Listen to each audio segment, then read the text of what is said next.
In the rush of modern life, most of us live almost entirely in our minds. We carry our to-do lists in our heads. We replay conversations from yesterday. We rehearse fears about tomorrow. Thoughts swirl constantly like waves on a stormy ocean. But what if you are not the waves? What if you are the ocean beneath them? There's a part of you that doesn't change. It watches quietly. It noticed your first heartbreak. It witnessed every success.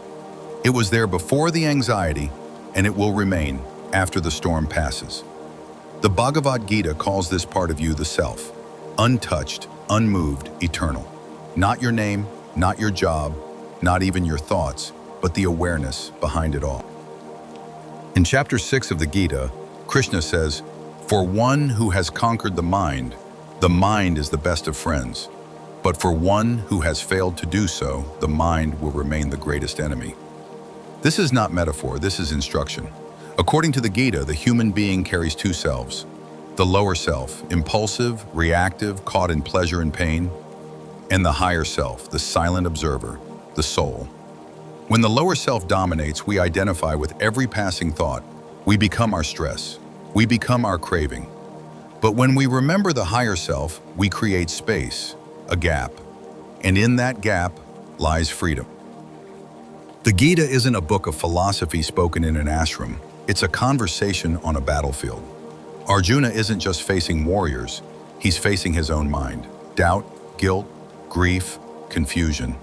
And Krishna's message isn't escape, it's see clearly, then act without attachment. Because when the mind is mastered, even chaos becomes calm. Science confirms what the Gita knew thousands of years ago. Neuroscience tells us, you are not your thoughts. Thoughts arise in the brain. But consciousness, the one who sees them, exists outside the thought stream. MRI scans show that mindfulness reduces activity in the default mode network, the part of the brain most linked to ego, self-referencing, and mental chatter. The Gita called it the ahamkara, the I maker. And when we observe it without judgment, it softens. We begin to respond instead of react. So how does this help you? It begins with noticing. The moment you feel overwhelmed, pause. Don't try to silence the thought. Just ask, who is noticing this? That shift from thinking to witnessing breaks the spell. Even for 5 seconds, it's enough. In the space between stimulus and response lies your entire life. The Gita doesn't say don't act. It says act without attachment. Work, love, create, but don't mistake the doing for who you are.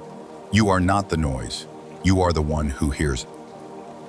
Imagine sitting by a river. Thoughts are the leaves floating by. Some are beautiful, some are heavy, but you are not the leaf. You are not even the current.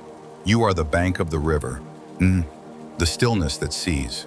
And the more you return to that stillness, the more your mind becomes a friend instead of a master. If this helped you pause, even briefly, subscribe to the Mindful Sutras. Each week we reflect together. No quick fixes, no spiritual hype, just timeless wisdom, remembered